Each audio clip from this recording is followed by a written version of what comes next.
Chapter 14, Spirit Forces. As one becomes familiar with the work of communication between the spirit and the material worlds, it is quite apparent that much difficulty is experienced when attempts are made to convey information that is beyond the ability of the medium to express. This is illustrated when comparing our earlier communications with those of later date. When using the Ouija board, we were for a short time in touch with one who was much interested in chemistry, and he tried to give us a description of the manner in which atoms were formed. Some interesting statements were made, though little information was gained. Sis knows practically nothing of chemistry or of chemical terms.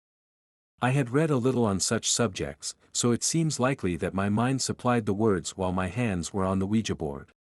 But the statements were not consciously mine, and I had previously only a vague understanding of the information conveyed. Since then, when all the communications have come through Sis's pencil, scientific subjects have not been prominent. Persistent questioning, however, has elicited a few replies that seem important. The following was given when we were inquiring into the work of construction by thought processes.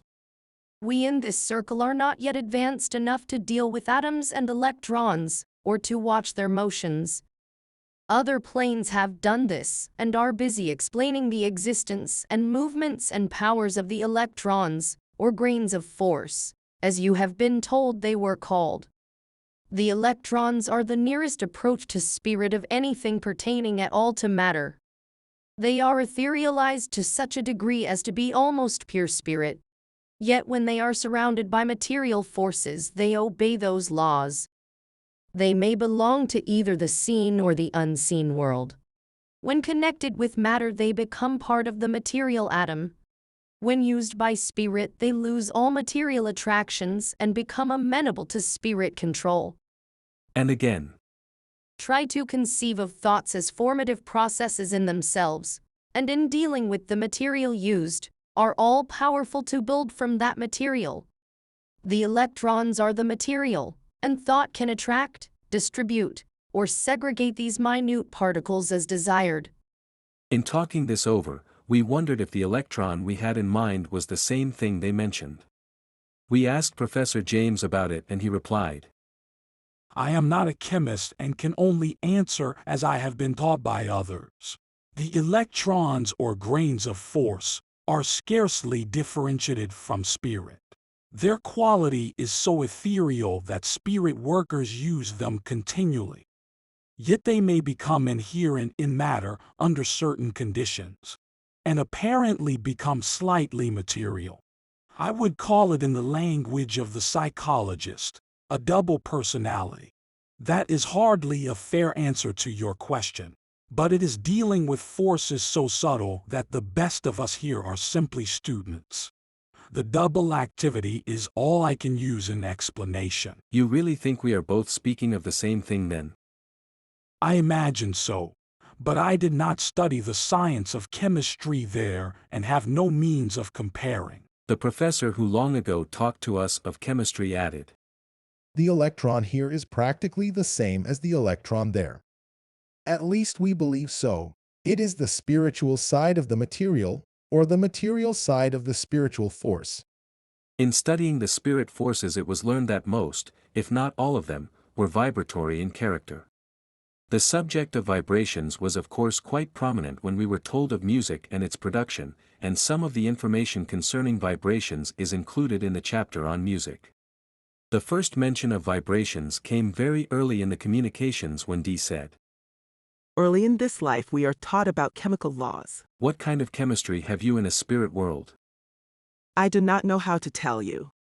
The subject is too big for my brain. Do the chemical laws apply to substances unknown to us? The only difference, as I understand it, is in the density of the substance. Density means only vibrations. These are as the vibrations of electricity and light. After Sis had been using the pencil for some time, we asked for more information concerning spirit forces, and especially vibrations. We had been talking with Mary, and she said, We have vibrations finer and more rapid than any conceived on Earth. In traveling, we use different forces for different distances, and can increase the rate of speed at will. Another teacher added, I can express a little of the laws of motion to you, but you must be patient with my difficulty in describing spirit laws in mortal language. Vibrations are known, of course, in the material world, and are studied by scientists there. But we have finer forms of these vibrations. These are as necessary to us as the lower forms are necessary to you. Could you multiply the highest vibrations there 1,000-fold, you would begin to understand the powers we use in motion, light, music, and sound. Is that right? Do you really mean 1,000-fold? We cannot state this in exact numbers, but my expression is by the way of comparison and approaches the truth as nearly as I can give it.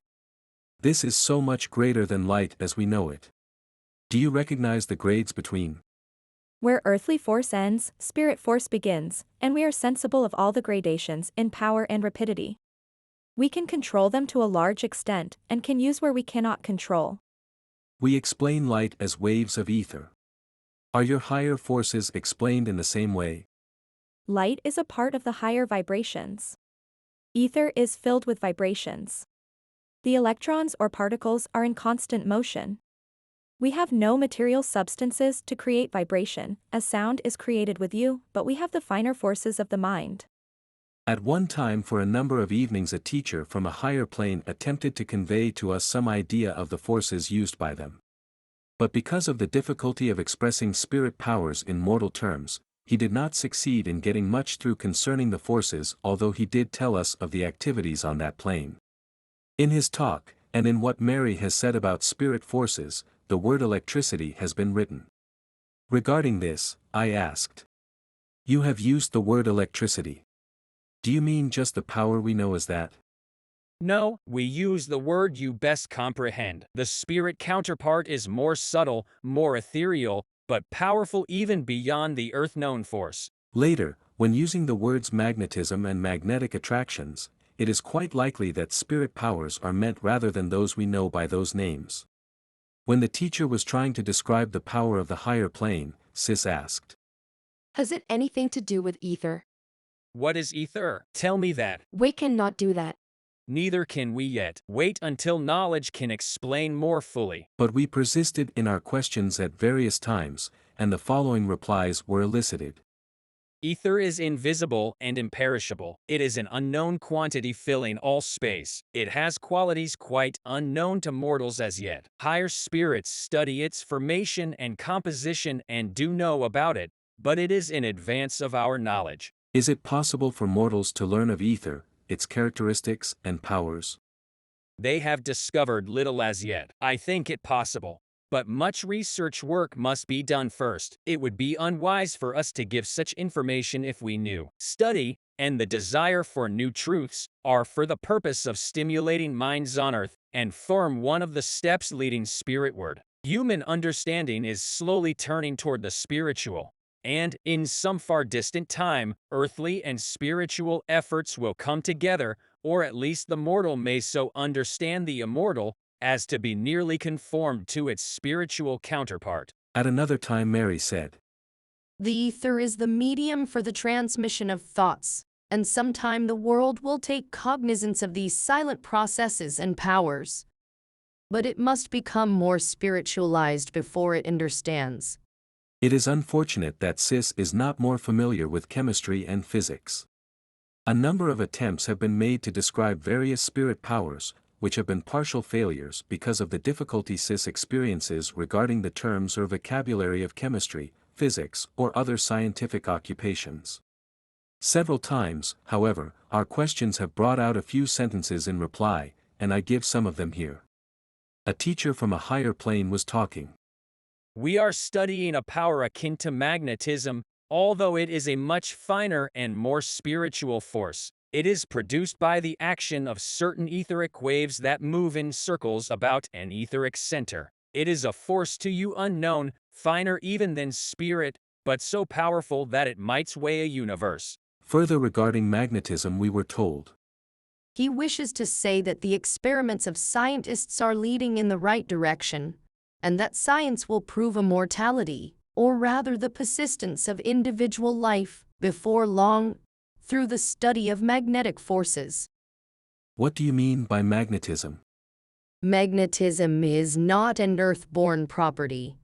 It is rather a spiritual substance, too fine, too ethereal, for human vision or touch. Yet it may be discovered through the action of its particles, the same as an atom may be studied without ever seeing it. Magnetism is a spirit force. That is enough for the present. What it does, the scientists on Earth are trying to discover. When its power is known and fully understood and utilized, the bridge spanning the gulf between the mortal and the immortal will be complete. We were talking of the book by Dr. Schrenk-Notzing of Europe, and of the forms materialized under his experimentation, and we asked if magnetism was connected with them. Yes, the magnetic currents flowing through the visible substance rendered it alive while it remained. But when the magnetic current was withdrawn, the substance dematerialized immediately. You say magnetism made it alive? Yes, magnetism might be defined as life. I asked my father one evening if he had any information for us. He replied, Do you keep up with the new theories in chemical science? The work is progressing here along unusual lines, and bids fair to revolutionize some of the theories over there. I spoke of seeing an item describing how a small automobile was driven by radioelectricity. Electricity is one of the powers closely allied with our more spiritual forces, and the study of electricity will eventually lead many into the belief in these forces. I am not a scientist myself, but I watch and wonder and admire. Sis said she could not understand a great deal about scientific subjects. You will not be a scientist, I can see that, but you will use science here to help in other ways.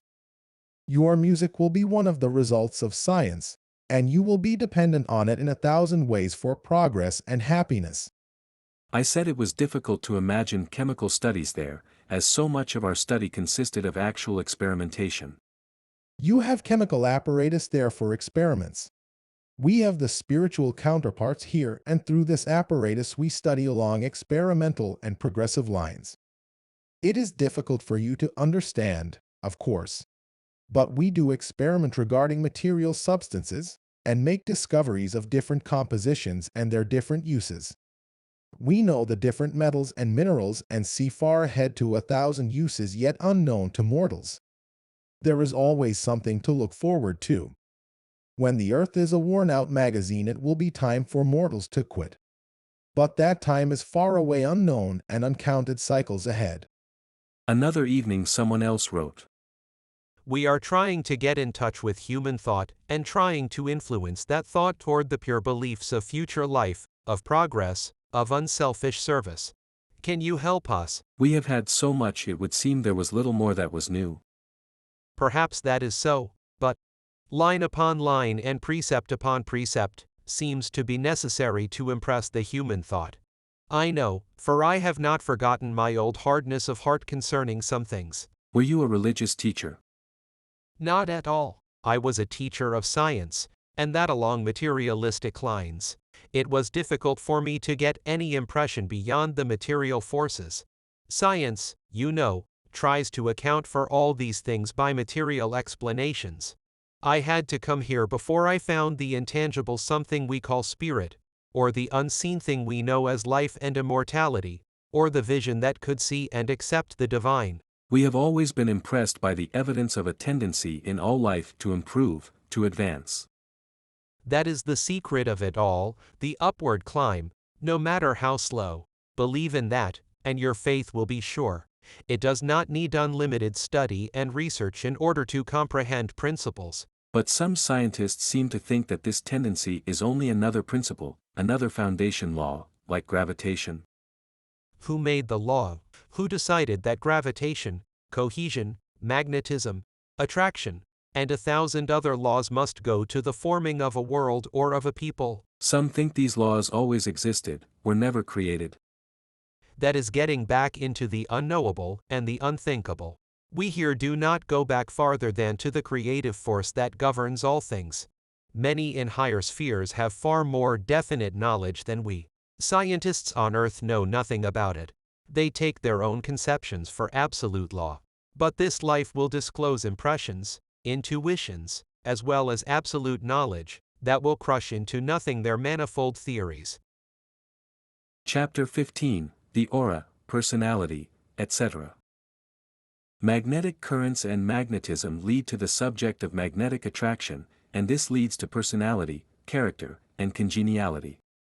These determine the personal ties, the relationships, in the spirit world. There seems no dividing line.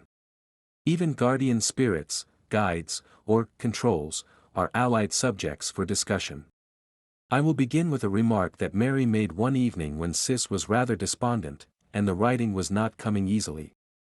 Try to be cheerful, so that I can come into your aura, as the spiritualists say, which is only getting in touch with your mentality.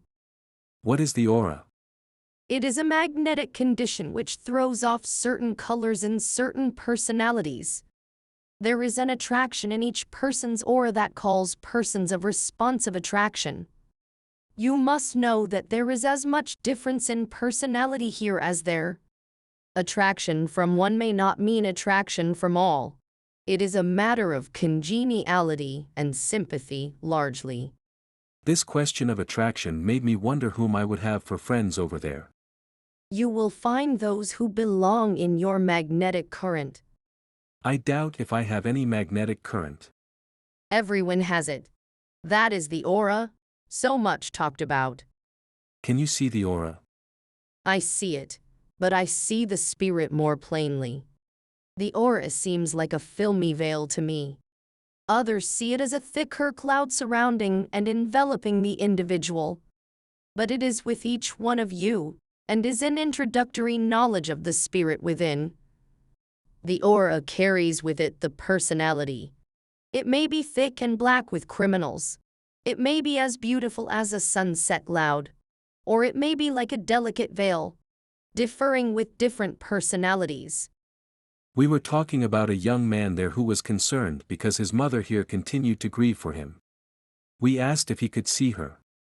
He is not clairvoyant yet as to earthly surroundings and cannot see his mother except as she draws him to her by her thought of him. You little realize what a magnetic current lies in thought, from earth to heaven, and from heaven to earth. You think of us, and we feel the thrill and answer by our presence, though you are so rarely conscious of it. This young man's mother thinks of him, and her love goes out to him, and then suddenly he is near her, and recognizes her presence. He also thinks of her at times, and this keeps alive her memory of him. Can you see the way in which spirit wireless messages come and go? Are you compelled to come when we call? We are not obliged, except by the love we have and the interest we feel. When you wish to write, the effort to bring us in touch with you is like an electric signal. And whenever I feel the signal, I come flying home to know what you have to say. The signal is like a flash of intelligence in the brain, or like a touch, or a sound, but anyhow we cannot mistake it however it comes. We listen, or feel, whichever way you can understand it, and come at once. You are our charge, therefore we come when you call. Also, we are watching to get our messages through to Earth. This attraction of thought was illustrated once when Mary asked Sis. Think of the name of some person here, and let us see if we can get it from your mind. All right, I have one. Will you change that name, as it would call him here if you held the thought? Would not that be true of others? No, for someone else might be away from your attraction. You have spoken of permanent attractions between persons in the spirit world. Are these always between persons of opposite sex? Not necessarily. Yet the two of opposite sex belong together.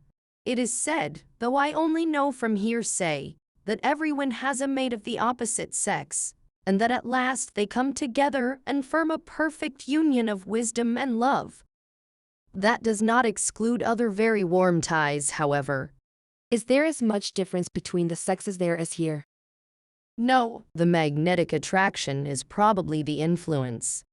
You can feel that to a certain extent in earthly ties, can you not? How about the associations in your circle? Does sex make any difference there? Not much.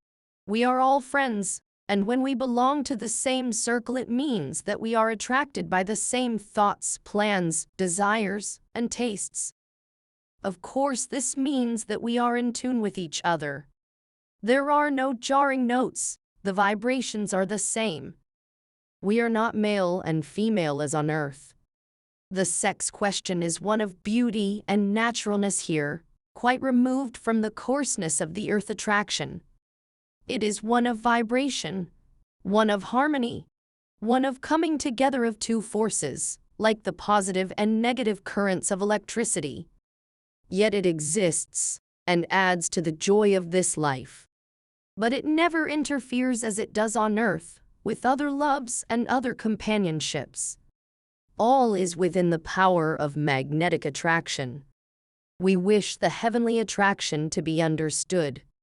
It is the great joy of this life, yet so far removed from its earthly phase as to bear small resemblance. Many of the coarser natures that come here are disappointed at first, and it takes a long time to come into the finer qualities of affection. But once they realize it, there is no regret for the loss of their earthly love. Such natures stay on lower planes for a long time. All the higher education is hindered by their attitude, and they progress slowly. These two are the material-minded spirits who send over false messages, and who would entangle mortals in their own false teachings. They are a recognized power for evil here, and we often have to protect mortals from them. An old friend of Sis was introduced by Mary one evening. Speaking of him, she said, He came here a short time ago full of theories and beliefs of what this life would be, but found himself only an ignorant child, with everything to learn and most of his earthly wisdom to unlearn. He thinks he received a hint or two while still in the earth life that might have educated him if he had followed where they led, but he was too bound by his former convictions. He wishes now to send some word to other teachers, that they may not make the same mistake and waste their energy in teaching unwise doctrines. The world is waking to a definite knowledge of this life, and the need of new inspiration to higher and more spiritual ideas. Then Mary wrote directly for this friend. I was spiritually minded, I know. But I confused creed with character. Now I know that character is more than creed, or rather character forms the creed. Character is the inner impulse from the soul and explains itself to the outward brain by principles that really are a creed. But we reversed that in our teaching, and many were confused and drifted away. What would you say is the foundation of character? The first impulse from the soul should be kindness. One could not go far astray with that as a foundation. Then truth and justice. It seems a common error in thinking of the growth and progress of the spirit world to conclude that as character grows, more perfect personalities grow more nearly alike. I had that idea to some extent when I asked, do spirits retain their personalities as they advance, or do they finally become merged in a state of perfection like nirvana? Nirvana is a discovery or invention of the Eastern, so-called adepts, and does not exist. Personality goes on and on, otherwise spirits would not have been created with personalities. What is all the discipline of earth for, if not for the development of individual character? No, the individual may go on to unthought-of intelligence, or glory, or perfection, but remains the individual spirit still. Another writer illustrates this by comparing the progress with an orchestra. The more nearly perfect each instrument and each performer becomes, the more each contributes to the greater perfection of the orchestra as a whole. Unbelievers in spirit communication often strongly criticize conversations or messages purporting to come from persons they had known, claiming they are not like such expressions in the earth life. An old acquaintance of Sis referred to this as follows. I am sure I did not talk as of old, but why should I? As of old would be the orthodoxy of that time. But we are emancipated from all that, and are a part of a life so infinitely fine and so infinitely satisfactory that words can scarcely express it. After talking with my father one time, I said, your talk does not sound as it used to, but then I don't know that I should expect it. I hope it doesn't. For if it did, then there would have been no advancement. Could anyone but an imbecile be here in the midst of all that is good and beautiful, in the midst of new thought and new activities of mind and body, with the wonders of the universe to attract him, and then after 17 years of such life and opportunity talk the same as of old? Will you tell me that? I suppose 17 years there would be the equivalent of 100 here. Try to drop comparisons, for there are none. Perhaps we might use the old simile, as 1,000 years to 1 day, etc. But all comparisons fail. In a paper which Sis read at a small gathering, she used quotations from matter received from Professor James. These were criticized by some in the audience as not like his style of writing. Professor James afterward wrote, That may be the case, but at any rate, a change in belief and a change in environment are bound to change the expression. We receive much instruction regarding the earthly life, and the following is selected in order to show how thought influences character and personality. You cannot understand the power of thought, its ability to bring to itself the conditions of its own making. Therefore think wisely, truly, unselfishly, and above all, spiritually. These are the heavenly impressions that bring us near to you and you near to us. I wish to impress this strongly upon your thought if possible. If all could see the building power of thought, little by little, day by day, year by year, they would harbor no evil thought. But they do not see, and therefore have to begin at the beginning here. Think heavenly thoughts, and you are drawing near to heaven. The thought of earth life is either retarding or advancing the spirit life. Therefore, do you see that heaven is near or farther away according to the thoughts you think? One's character and personality determine his relationship to his fellow creatures. We have been told several times that the different circles there are builded upon foundations determined by the similarity of tastes, desires, and work, and this has been emphasized in many communications. We asked regarding the distance between circles and planes, and were told, Distance does not mean a great deal here, but congeniality does. We are divided more by sympathies than by distance. The uncongenial never belong to the same circle. Later we find in our record, We love old friends here, but not because they are old. Congeniality is the law of spiritual friendship, and we understand better than formerly in how many ways we can be congenial. Something had been said about the evils arising from race prejudice on earth, and Mary commented as follows. There is no aristocracy of spirit. All meet and associate as their natures desire. The laws of sympathy and congeniality prevail, and there is no color line, of course, to be a barrier. Are there any foreigners in your circle? Not as yet. There is no tendency to debar anyone from the circle, but those who are here are grouped together because of similar tastes. We have different homes and different work, but we meet together for interchange of ideas. And she said at another time when this or an allied subject was discussed, It is the law of congeniality that works for happiness here. You know how on earth something is apt to jar when two people come together. You know how difficult it is to be in harmony with the different personalities surrounding you, or making the social life in which you move. Well, all is different here. There is no jarring of souls. We simply know our soul companions and meet them with confidence and love. Others too we meet, but always with only the side turned toward them that is in the same vibration with them. We do not hate, we do not avoid even, but spirit meets its own. Then the subject of family ties came up when we were asking about a man who had not progressed there, although his family had gone on to higher circles. Families do not stay together then. No, not often. Each goes the way he prefers. The love of his family was wasted on this man then. Love is never wasted. The influence is always felt. But he does not realize yet the power and beauty of spiritual affection. How important are family and relatives to one another? There is not much importance to family ties. more by congeniality.